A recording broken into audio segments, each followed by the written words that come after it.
congratulations on the film. Just gonna ask, there's more of the team coming? They are, I believe they're coming. Okay, so yes. They're on their way. Yes. So the way it works, I'm gonna ask an opening question and we leave it to the audience to ask them questions. First, congratulations on being selected for Panorama. It is your first feature. Can you tell us a little bit about the choice of the story specifically?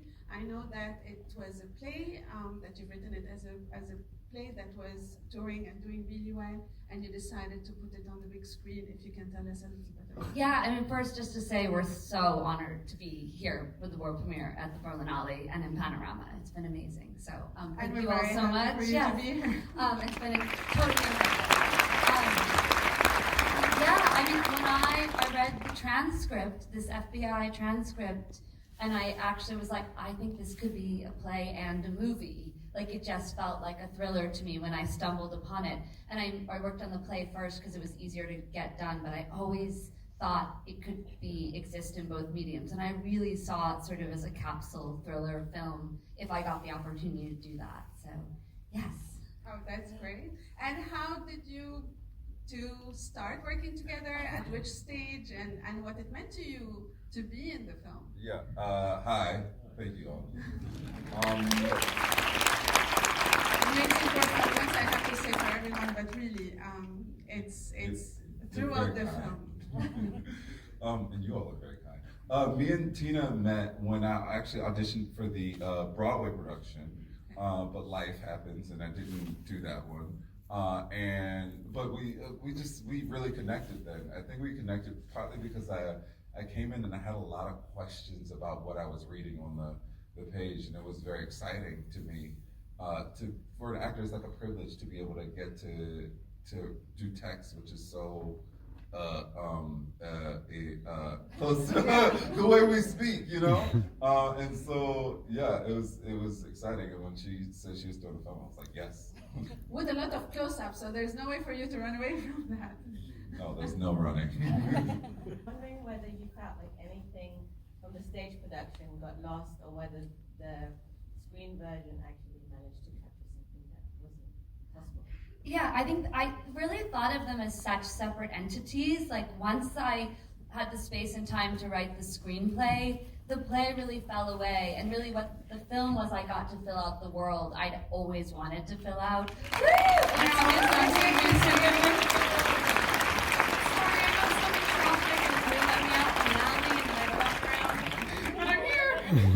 We're happy you made it. Thank She you. made it. Okay. So yes, now we can talk to Cindy too. But yes, it was getting to see the details of reality's life. But the stage play was just the language and actors on a rug, kind of like this, and to have her car and her bedroom and her Pikachu bedspread, and to really see the actual spaces, which those are very realistic to life, like her small yard, the small room they take her to. So all that was like what I was going to get to do with the movie. So yeah, they're just almost two separate entities. Yes, thank you. Thank you for your question. I'm going to ask Cindy a question also because the film is quite focused on you, and there are lots of close-ups. I noticed that, and I was curious on the preparation process when you were preparing for the role. How did the process work? The strategy that you followed? I got to actually speak with reality. So I was able to Zoom with her for a while and text her throughout the process. So I just studied how she spoke, her mannerisms, asked her about her life, her upbringing, and just took all of those memories and created reality, what you see on screen. Did she see anything during the process, reality about Well, we sent her here and there little shots from set. Yeah, because she had thoughts on like the shoes and different art pieces and props, so she was involved in the process, which was really cool. That's great. In the beginning, because you used some of the images of her real, actual Instagram account, and then we moved to you, and until later on you go, oh, this is not the same person. So it was quite nicely, the transition was quite convincing. You would not think that it's a different person. So Transformative. Exactly. I was just wondering if there were any scenes in particular that was really challenging or hard or special to film for you guys? Well, I think that once we got into that singular room, that became a challenge in itself, because half the movie, well, more than half the movie was just in that one space. And so we were filming in there day after day, and we had to remember what part of the transcript we were on, and just making sure that we were coming from a certain place and it all lines up, because we had to stop filming at night and then come back the next day and pick it back up. Essentially, it's 45 minutes.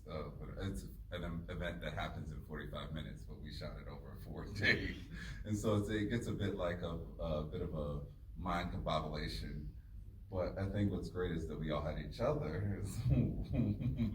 There's a picture that I have where Sid's like on the wall, like this. So I was like, yeah, we're in the middle of it. Yeah. There was a lot to memorize.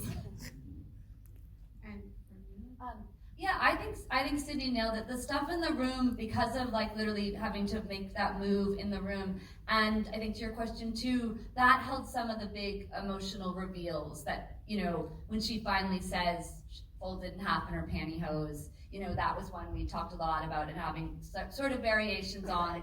It's such a moment. And then I think later on, after she's confessed, when she says why, like sort of why she did that and feeling hopeless, like that, and why can't this be public, that, you know, is this really important, amazing bit of text that reality actually said. And Sydney gave so many amazing takes on that, and those were ones that felt like we really wanted to make sure we had those, because they felt really important, very important emotional beats to the story. I had a question. Considering you're working with a transcript, so everything is perfectly documented, how much liberty do you allow yourself as a filmmaker, and for the actors as well? Sorry, did you listen to the transcripts, to the sound recordings, or no?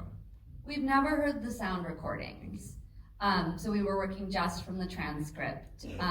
So the goal was like to essentially be verbatim, but because the transcript itself is like someone listening to a recording and then typing it up and then it comes to us, there's already sort of this inherent human translation happening. And so I've always had to kind of own that. Like if then our translation slips a little off because it's being done live on a play, but even in a movie, that's the better take and it's maybe a syllable off or something. Like we really wanted to hold that for performance too. So there was this rigor of like, we have to do this, you know, these are the words, but you know, it could hold sort of some humanness to it, if that makes sense. But I'll let these two speak to the challenge for that one.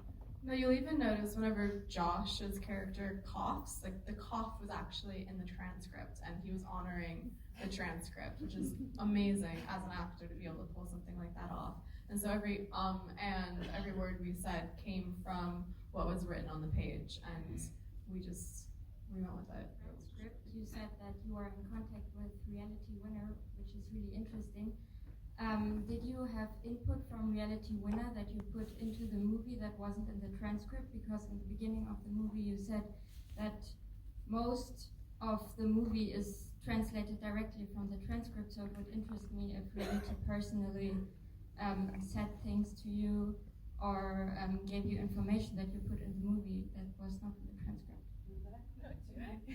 A couple things I will say is yes, like she told some great details. Like I actually didn't know they had taped out her yard with that yellow caution tape.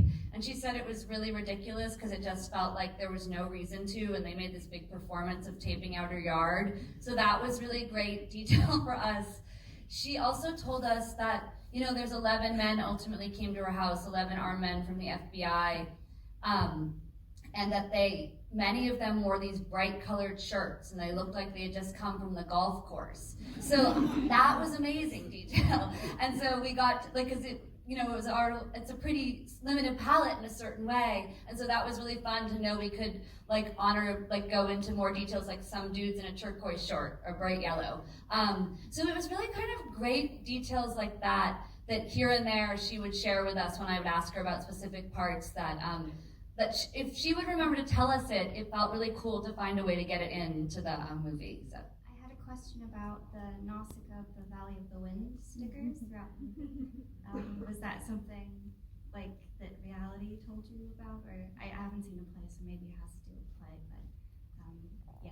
No, it's from reality. It's not in the play at all, because we don't have any details like that, just humans in their costumes. Yeah, reality found that book and the soundtrack really important to her. And I knew that I'd seen it on her Instagram initially, and then I asked her about it, and like that, if people are familiar with Nausicaa, there is something very reality about it. It's this, female heroine who wants to like save the planet and has her like kind of animal, whatever they are, sidekicks. And so it was just a little layer that did come from reality, but sort of just to kind of fill out both her personal world and then sort of have a little like coded signifier of like another kind of female hero like that. Quick question about your choices with the moments of redaction. I was really interested in your decision to remove her entirely. Can you talk a little bit about why you chose that direction? Right, so like the redactions are this amazing part of the transcript. You come to it literally, obviously, we've probably mostly seen those, the black boxes that make something, you can't see it, it disappears. And so for the rhythm of the movie, I was really excited to see what we could do with the filmic tools to honor that. And so this idea that I had and then I worked on in the edit was like, can we redact the person speaking in that moment? So we started experimenting with that and what then like kind of visual and formal, like, look, could we put around that to make, tie it to the document and then tie it to them literally being gone, and that disruption of space and like the power of who can't be seen or heard when. So yeah, it was an exciting thing when we could just realize we could take Sid right out of there for a second and pop her back in. I would like to ask you, how did you come to this material, to the transcript? I just stumbled upon it, like truly, like free reading. 6 months after this happened, so this happened on June 3rd, 2017, Reality Winner was kind of briefly in the news. Like none of us working on the project really had taken her in when we came to talk a couple years later. So I vaguely knew who she was, and then I just came upon like a more long form article about her in an American magazine, and was just free reading, and I got so interested once I was paying attention to the details of this young woman's life, and it had a link to the transcript. Like, so I just was free reading. I wasn't like even like, what's my next big project? And then once I was reading the transcript, I was like, wow, I think I know what I want my next project to be if I can pull this off. So. How's reality doing today? So after all the years, she was sitting in a jail, and now she's coming out. And the film you made, is there any reactions of the public? How is it doing with her? I think her family, and Reality has been very supportive of the project. She's, coming out of very intense moments of her life day by day, but she's doing well. She's surrounded by family and friends and her pets, and her family's been really supportive of the movie. I mean, Sid got to meet them last night. Yeah, no, it was really special. They sat behind me. Oh, hey, Josh. Josh Hamilton.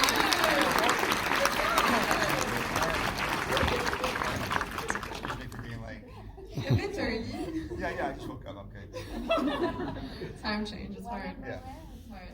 No, but Reality's parents are actually, her mom and her sister were sitting right behind me, and when the credits started rolling, her mom just came and gave me a big hug, and we were crying, and it was just like a really special moment, and it's unbelievable having their support in this. It's really beautiful. Josh, would you like to say something since you just arrived? I just want to say hello, and I'm so sorry for being late. And yeah. Jet lag is real. Yeah, go. Yeah, I can. Hi. Hey, nice sweater. Yeah.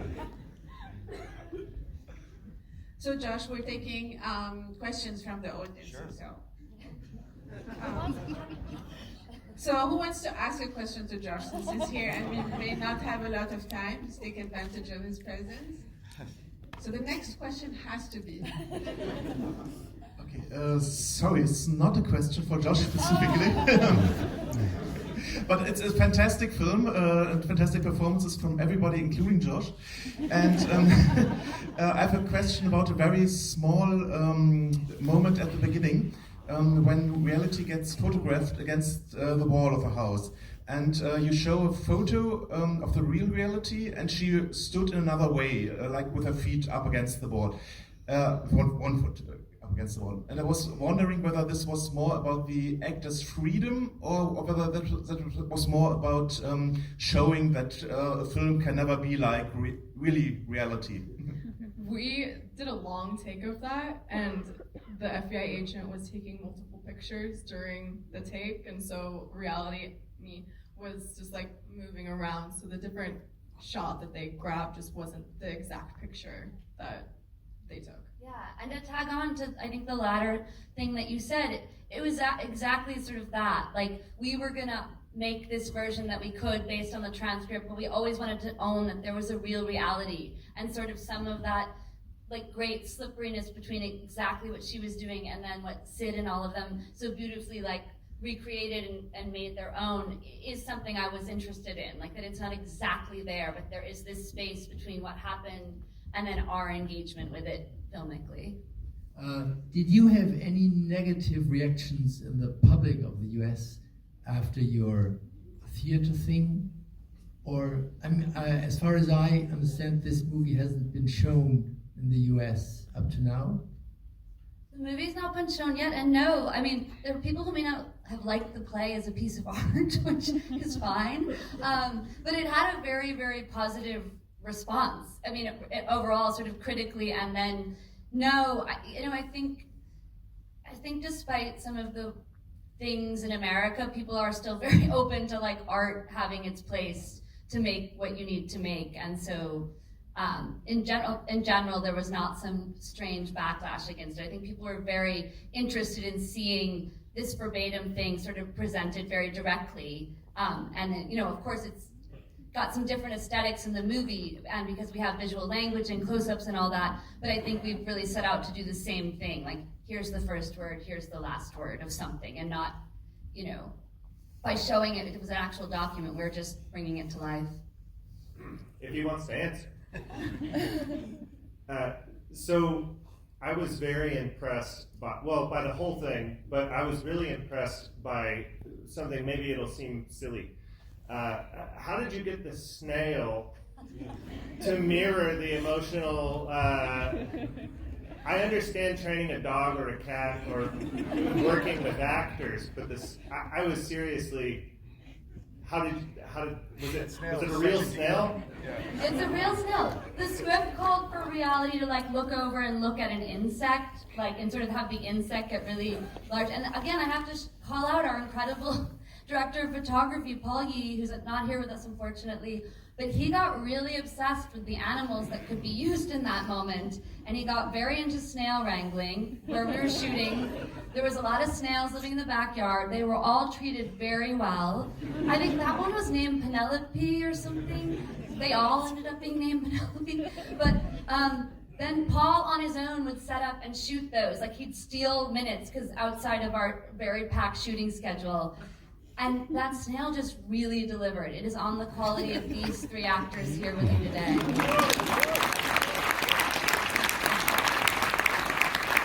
Great question, by the way. Josh, I have a question for you. Probably if you want to share with us one of the most memorable moments during the making of this film that you would like to share with us.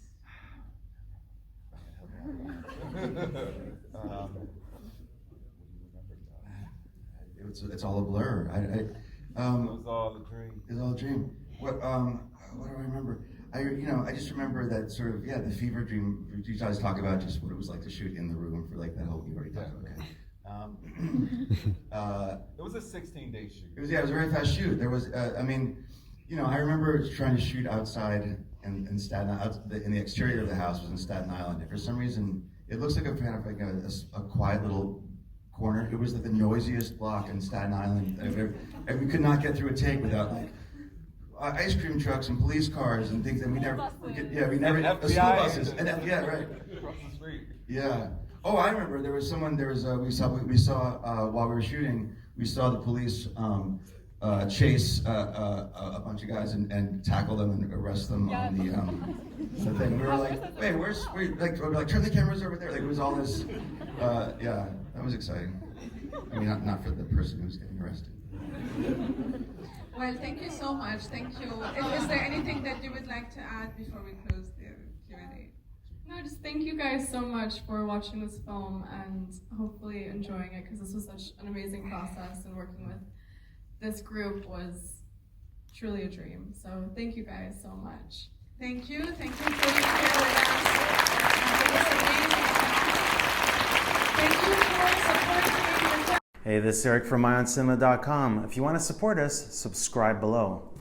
For more reviews, interviews, film festival coverage from Sundance, Cannes, Toronto, you want to check out these guys on this side.